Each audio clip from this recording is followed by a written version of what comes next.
Bismillahirrahmanirrahim. Assalamualaikum warahmatullahi wabarakatuh. Oke, jadi lanjut ya untuk materi persamaan diferensial linear homogen orde 2 koefisien variabel. Jadi pada kesempatan ini kita akan bahas untuk metode yang kedua ya, dalam menentukan penyelesaian umum dari persamaan diferensial linear homogen orde 2 koefisien variabel. Nah, sebelum kita bahas untuk metode yang kedua, kita review kembali mengenai bentuk umum daripada persamaan diferensial linear homogen orde 2 koefisien variabel ya. Jadi kita tuliskan terlebih dahulu bentuknya, yaitu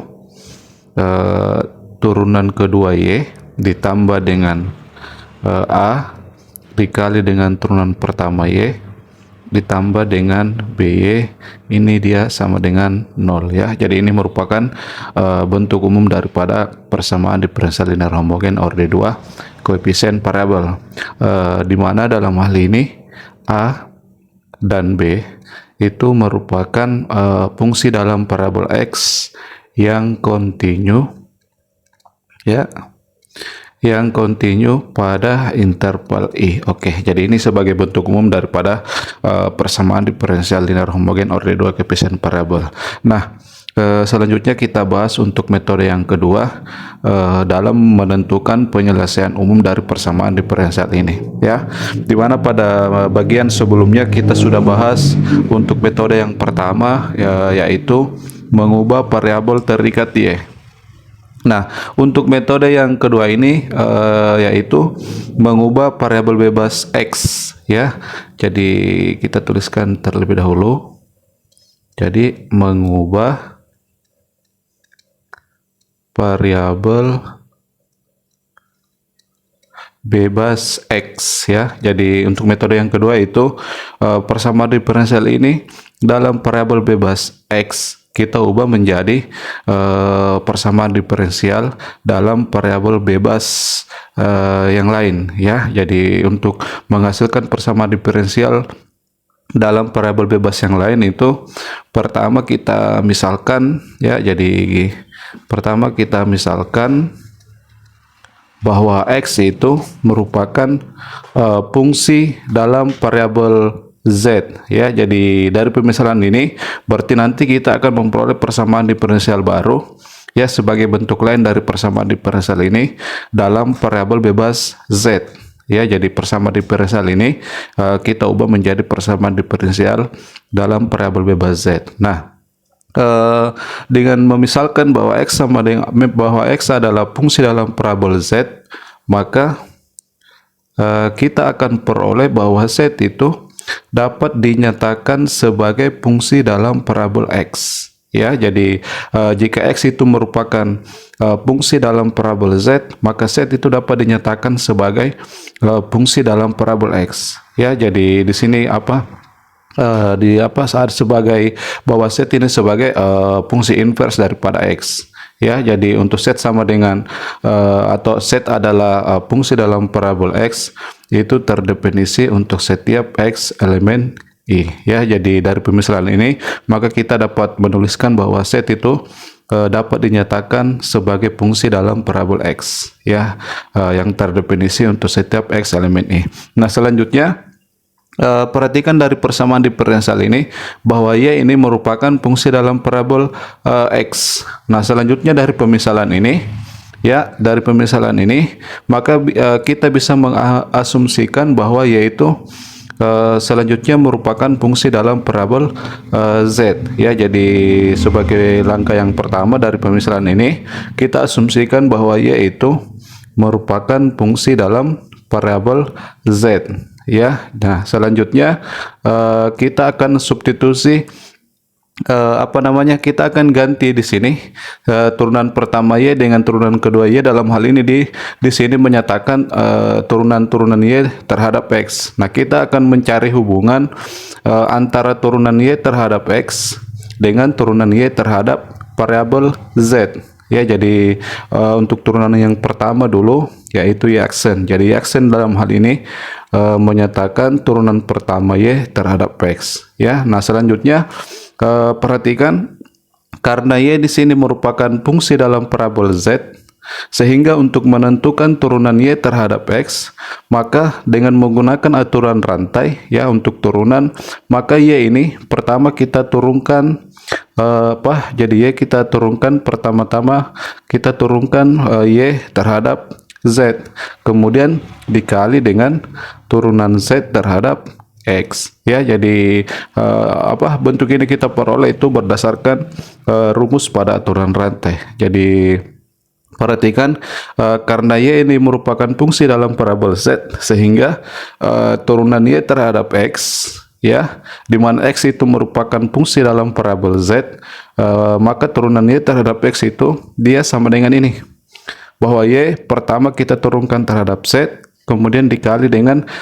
turunan Z terhadap X ya. Jadi ini yang kita maksud sebagai aturan rantai ya. Nah, selanjutnya dari bentuk ini kita bisa mendapatkan hubungan bahwa turunan pertama Y terhadap X dia sama dengan ini, turunan pertama Y terhadap Z. Jadi turunan pertama Y terhadap X dia sama dengan turunan pertama Y terhadap Z dikali dengan turunan Z terhadap X ya. Jadi ini untuk bagian yang pertama mengenai turunan pertama Y terhadap X, hubungannya dengan turunan pertama Y terhadap Z. Nah, selanjutnya kita cari hubungan turunan kedua Y terhadap X, berarti Y double action. Jadi dalam hal ini Y double action itu menyatakan turunan kedua Y terhadap X. Nah, selanjutnya perhatikan sebagai turunan keduanya ini merupakan turunan pertama Y terhadap X, sehingga untuk turunan kedua Y terhadap X berarti bentuk ini lagi kita turunkan terhadap X ya. Jadi kita tuliskan terlebih dahulu. Jadi untuk turunan kedua Y terhadap X, maka bentuk ini lagi kita turunkan terhadap X ya. Jadi di sana itu bentuknya turunan pertama Y terhadap Z dikali dengan turunan pertama Z terhadap X. Nah, perhatikan bentuk itu. Jadi di sini turunan kode Y terhadap X. Perhatikan bentuk ini, kita akan turunkan bentuk ini terhadap X, di mana ini berbentuk perkalian, sehingga untuk menentukan turunannya kita menggunakan rumus untuk turunan dari perkalian dua fungsi seperti ini. Jadi pertama ini dulu yang kita turunkan, bentuk ini kita turunkan terhadap X ya.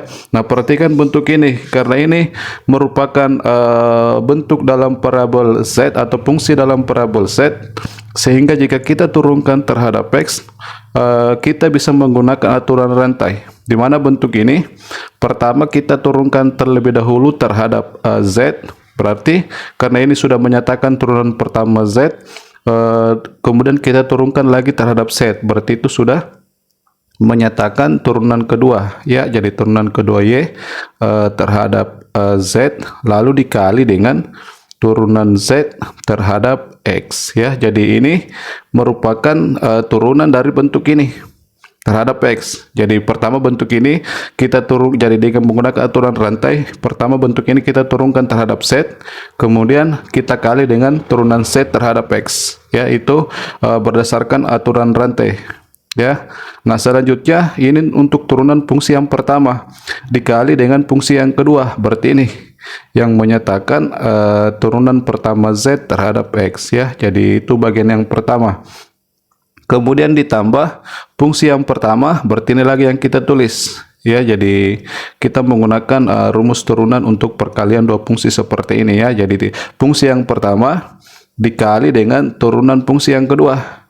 Jadi ini lagi yang kita turunkan terhadap X. Jadi di sini dia dalam parabol X ya. Jadi ini turunan pertama Z terhadap X. Kemudian bentuk ini kita turunkan terhadap X. Berarti sudah menyatakan turunan kedua Z terhadap X. Jadi bentuk itu langsung kita turunkan ya. Jadi pada bagian ini itu kita tidak menggunakan aturan rantai, karena ini merupakan bentuk atau fungsi dalam parabol X, sehingga jika diturunkan terhadap X berarti dia sudah menyatakan turunan kedua Z terhadap X ya. Jadi ini sebagai hasil turunan dari bentuk ini terhadap X. Nah, selanjutnya bentuk ini bisa kita sederhanakan. Jadi dia double action sama dengan, perhatikan untuk bentuk yang pertama ini, di sini ada turunan Z terhadap X, di sini juga ada. Bagian ini bisa kita satukan ya, dia menjadi turunan pertama Z terhadap X. Karena bentuknya sama, jika dikalikan berarti dia sudah pangkat 2 ya. Kemudian bagian ini yaitu turunan kedua Y terhadap Z, yaitu bagian yang pertama ya. Kemudian ditambah, nah, bagian ini juga bisa kita dahulukan turunan Z terhadap X ya. Jadi turunan kedua Z terhadap X itu dia jadi ini ya, dikali dengan turunan pertama Y terhadap Z. Jadi di sini kita sudah mendapatkan hubungan bahwa turunan pertama Y terhadap X dia sama dengan ini. Turunan pertama Y terhadap Z dikali dengan turunan Z terhadap X. Untuk turunan Y terhadap X, dia hubungannya seperti ini. Di bawah turunan Y terhadap X, turunan kedua Y terhadap X, dia sama dengan turunan pertama Z terhadap X kuadrat dikali dengan turunan kedua Y terhadap Z. Ya, kemudian ditambah turunan kedua turunan kedua Z terhadap X dikali dengan turunan pertama Y terhadap Z. Ini untuk hubungan yang kedua ya, mengenai turunan kedua Y terhadap X dengan hubungannya turunan Y terhadap Z ya. Nah, sekarang untuk Y yang merupakan fungsi dalam parabol Z, turunan pertama sama dengan ini dan turunan kedua Y terhadap X sama dengan ini, itu kita substitusi pada persamaan diferensial ini. Jadi nanti setelah kita substitusi, maka kita sudah mendapatkan persamaan diferensial baru dalam dalam variabel bebas Z ya. Jadi kita akan mendapatkan persamaan diferensial baru dalam variabel bebas Z. Nah, jadi kita substitusi bagian itu ya. Jadi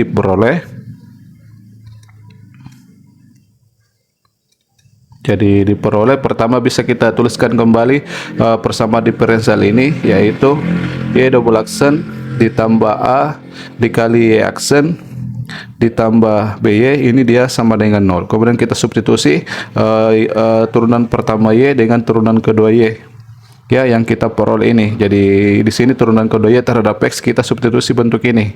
Jadi kita tuliskan bagian itu yaitu turunan pertama Z terhadap X ini kita kuadratkan, kemudian dikali dengan turunan kedua Y terhadap Z ya, bagian ini ya, kemudian ditambah dengan bagian ini yang menyatakan turunan kedua Z terhadap X ini dikali dengan turunan pertama Y terhadap Z ya. Jadi di sini Y-nya itu turunan-turunannya itu sudah menyatakan turunan Y terhadap variabel bebas Z ya. Nah, ini untuk bagian yang pertama. Kemudian ditambah, nah ini bagian ini juga, bahwa A dikali dengan Y aksen, berarti A dikalikan dengan ini. Jadi pada bagian itu bisa kita tulis A dikalikan dengan ini ya. Jadi A dikalikan dengan turunan pertama Z terhadap X. Kemudian bentuk ini kita kali dengan turunan pertama Y terhadap Z ya. Jadi A dikali Y aksen, berarti ini kita kalikan dengan A ya, sebagai hasil dari A dikali Y aksen. Hasilnya itu kita tulis dalam bentuk seperti ini ya. Kemudian yang terakhir BY. Jadi untuk BY itu di sini Y-nya itu merupakan fungsi dalam variabel X. Nah, sekarang kita substitusi Y dalam variabel bebas Z. Jadi kita tulis dia bentuknya sama ya, dia BY sama dengan 0 ya. Jadi perhatikan di sini Y dalam variabel X, di sini Y sudah dalam variabel Z ya.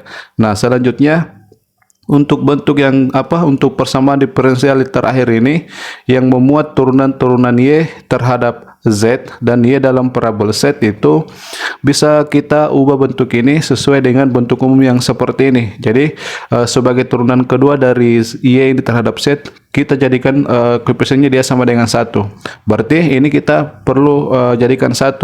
Berarti masing-masing ruas dari persamaan ini kita bagi dengan ini, turunan Z terhadap X kuadrat. Jadi masing-masing ruas ini kita bagi dengan bentuk ini. Berarti pada bagian ini dia menjadi turunan kedua Y terhadap Z, kemudian ditambah ini juga ya. Perhatikan ini dua suku yang memuat turunan pertama Y terhadap Z ini juga ya. Tuh, jadi ini dua suku yang memuat turunan pertama Y terhadap Z. Bagian itu bisa kita satukan, yaitu jadi ini turunan kedua Z terhadap X, kemudian ditambah dengan ini A dikali dengan turunan pertama Z terhadap X ya. Jadi bentuk ini secara keseluruhan Ya, jadi bentuk itu secara keseluruhan kita bagi dengan ini, turunan pertama Z terhadap X. Jadi ini dikodratkan ya.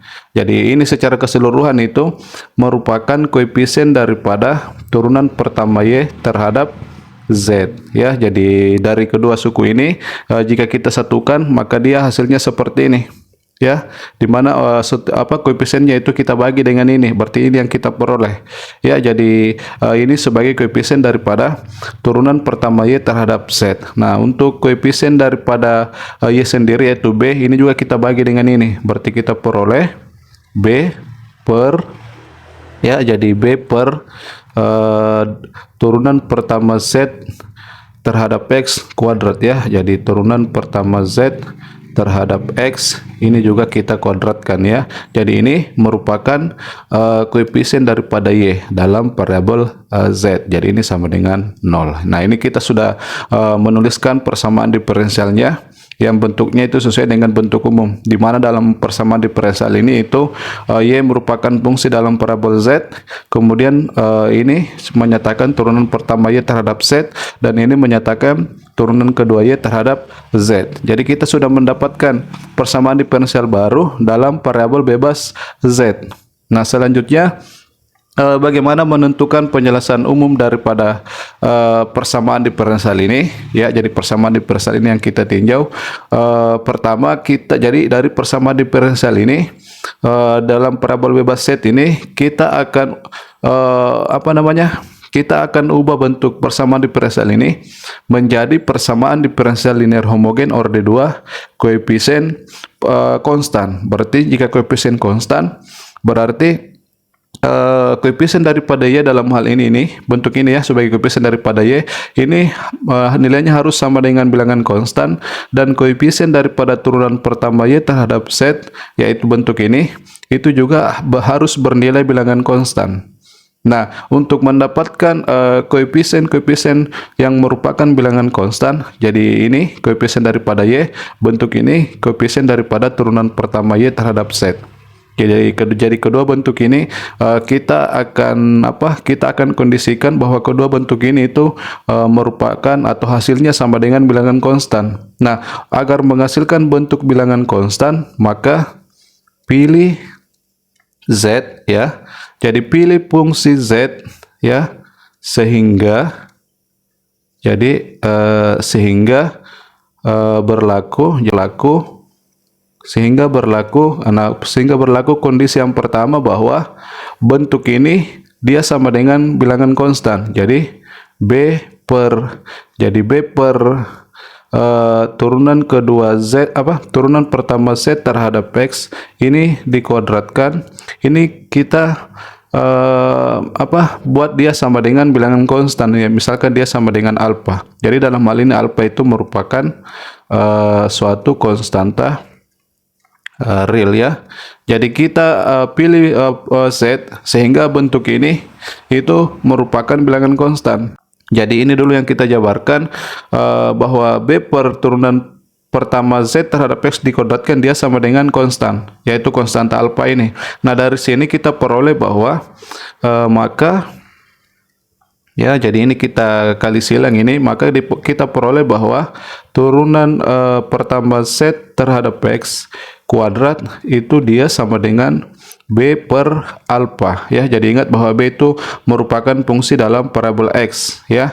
Jadi dari persamaan ini berarti kita perlu ini bahwa turunan pertama Z terhadap X kuadrat itu dia sama dengan B per alfa ya. Nah, dari sini jika masing-masing ruas kita akarkan ya, jadi dari bentuk ini kita peroleh jadi atau ya, jadi ini atau bisa kita tulis bahwa turunan pertama Z terhadap X dia sama dengan B per alfa ini dalam bentuk akar ya. Jadi ini kuadrat dia sama dengan B per alfa, berarti turunan pertama Z terhadap X dia sama dengan akar dari B dikurang alfa. Nah, dalam hal ini karena dia dalam bentuk akar seperti ini, maka perlu kita syaratkan bahwa bentuk yang dalam akar itu harus bernilai positif. Ya, jadi ini bisa dia nilainya sama dengan 0, tapi yang kita gunakan adalah dia bernilai positif karena D set di turunan pertama set D terhadap X dalam hal ini dia tidak sama dengan 0.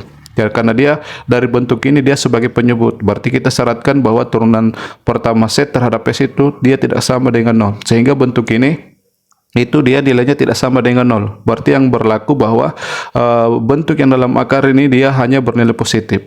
Ya, jadi D set dx itu dia sama dengan akar B per alfa. Nah, dengan syarat bahwa B per alfa itu lebih besar daripada 0. Ya, jadi ingat bahwa B di sini merupakan koefisien daripada Y dari persamaan diferensial yang pertama ini dalam parabol bebas X. Ya, jadi kita memperoleh hubungan yang kita memperoleh bentuk yang seperti ini, bahwa turunan pertama Z terhadap X dia sama dengan akar B per alfa.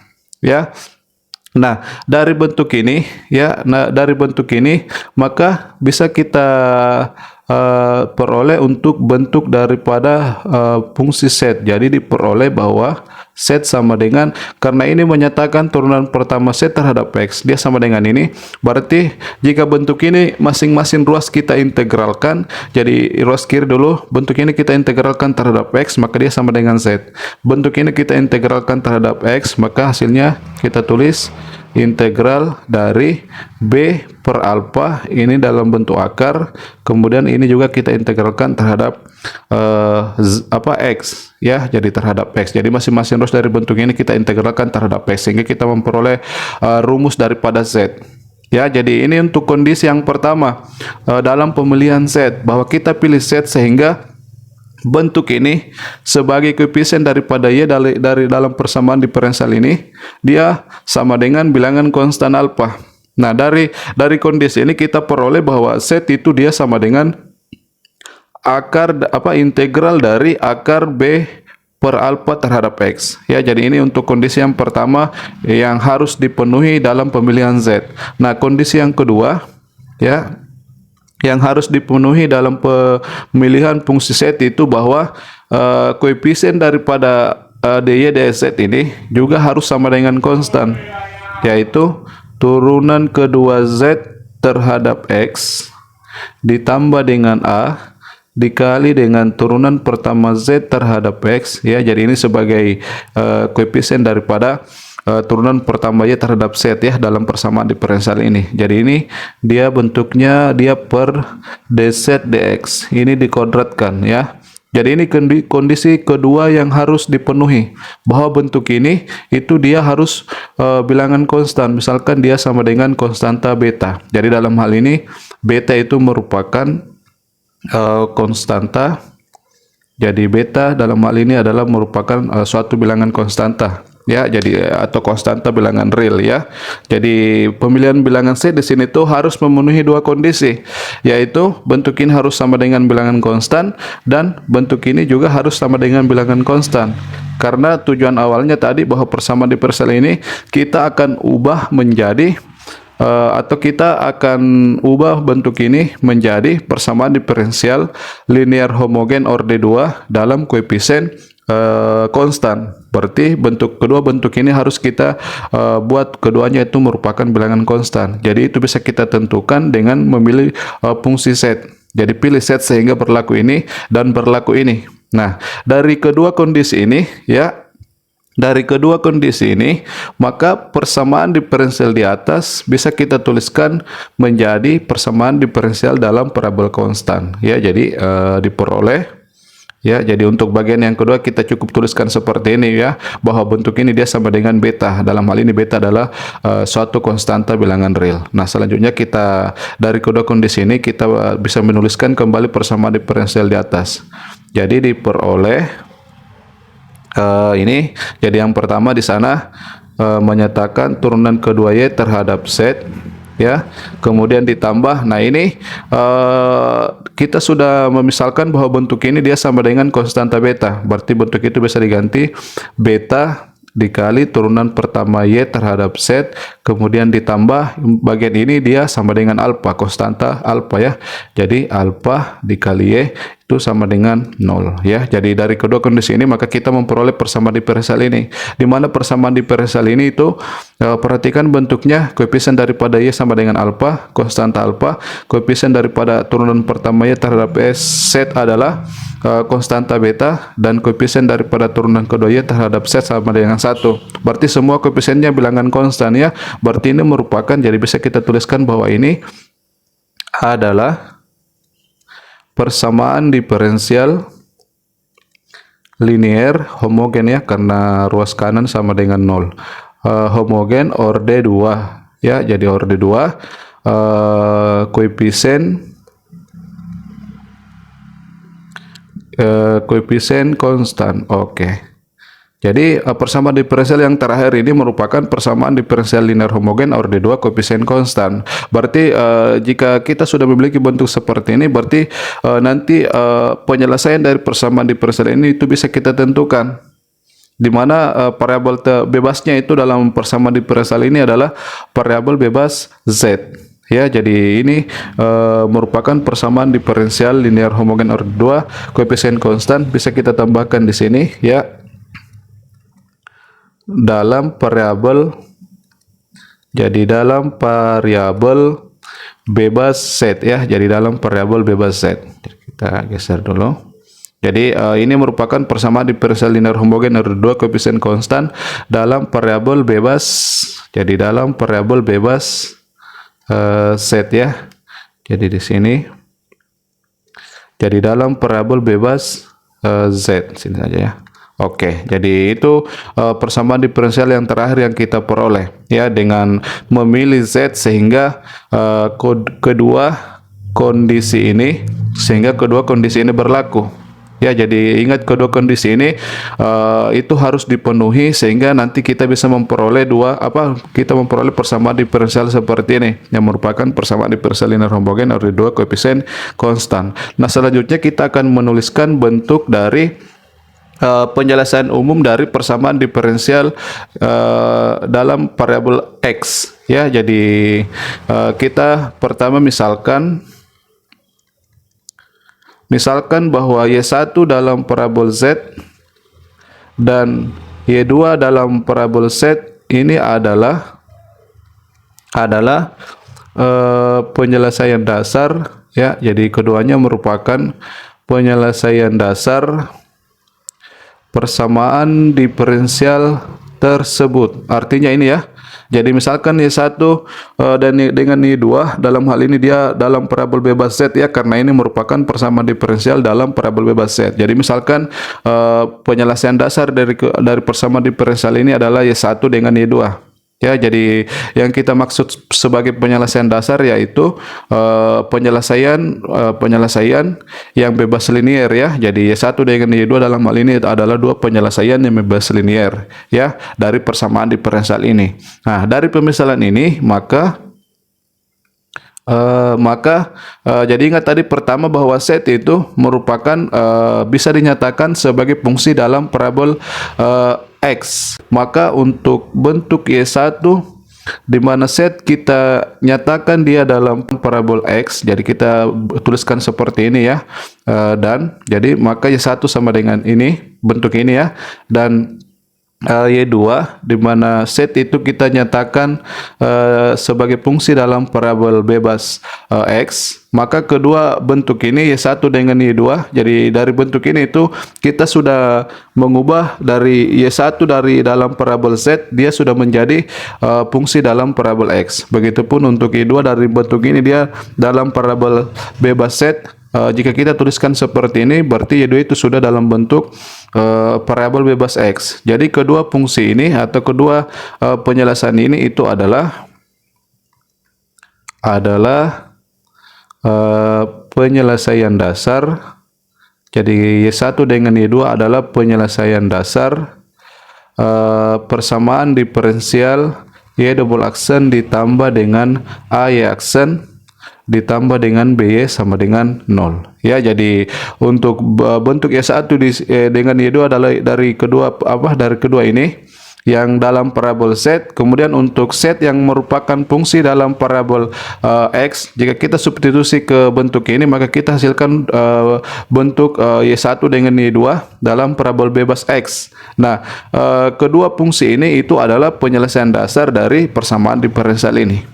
Ya, jadi ingat bahwa Z itu dia bentuknya bisa dinyatakan sebagai fungsi dalam variabel bebas variabel bebas X, itu berdasarkan hasil yang kita peroleh dari pemisalan yang pertama. Jadi kita tinjau kembali ini ya, dengan memisalkan bahwa X merupakan fungsi dalam variabel bebas Z, maka Z itu dapat dinyatakan sebagai fungsi dalam variabel bebas X, itu terdefinisi untuk setiap X elemen I.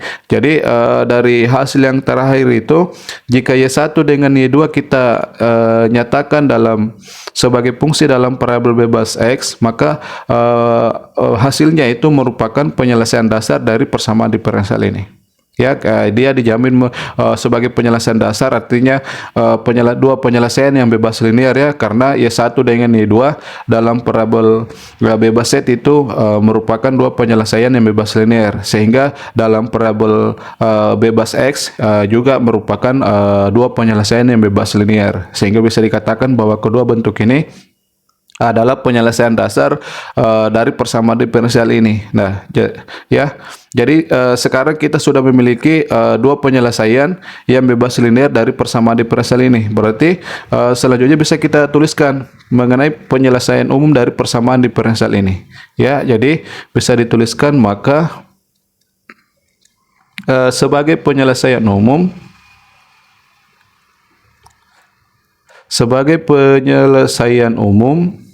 dari persamaan diferensial ini ya, yaitu kombinasi linear dari kedua penyelesaian bebas linear ini, yaitu YX sama dengan C1 Y1 dalam variabel bebas X ya. Jadi ini kita nyatakan dalam bentuk komposisi fungsi komposisi ini ya. Jadi dalam bentuk fungsi komposisi ditambah dengan C2 dikali dengan Y2 dalam variabel bebas X. Jadi ini terdefinisi untuk setiap X elemen I. Kita beri keterangan di mana C1 dengan C2 dalam hal ini merupakan konstanta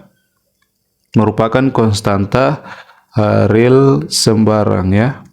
Jadi keduanya merupakan konstanta real sembarang. Jadi kita sudah memperoleh bentuk penyelesaian umum dari persamaan diferensial Y double aksen ditambah A aksen ditambah B sama dengan 0. Dia bentuknya seperti ini, di mana Y1 dengan Y2 itu dalam variabel Z itu merupakan penyelesaian dasar dari persamaan diferensial ini, yang merupakan persamaan diferensial linear homogen order 2 koefisien konstan dalam variabel bebas Z. Jadi nanti tahapannya jika kita ingin menentukan penyelesaian umum dari persamaan diferensial ini dengan menggunakan metode yang kedua ini, maka pertama-tama kita tuliskan bentuk ini, bahwa bagian ini dia sama dengan bilangan konstan alfa. Nah, dari sini nanti kita bisa mendapatkan turunan pertama Z terhadap X dengan turunan kedua Z terhadap X. Nah, kedua hasil itu kita substitusi ke sini. Nah, ini yang kita juga kemudian bentuk ini juga kita uji apakah dia juga akan sama dengan konstan. Jadi tahapan prosedur untuk metode yang kedua ini, pertama ini kita misalkan ya, kemudian dari pemisalan ini nanti kita memperoleh turunan pertama Z terhadap X dan turunan kedua Z terhadap X. Nah, kedua hasil itu kita substitusi ke sini. Nah, ini kita uji apakah dia sama dengan konstan atau tidak. Ya, jadi jika nanti setelah kita peroleh turunan pertama Z terhadap X dan turunan kedua Z terhadap X dari kondisi yang pertama ini, kemudian kita substitusi ke sini, kemudian jika hasilnya sama dengan konstan, maka persamaan diferensial yang akan kita tentukan penyelesaian umumnya dapat kita selesaikan dengan menggunakan metode yang kedua ini.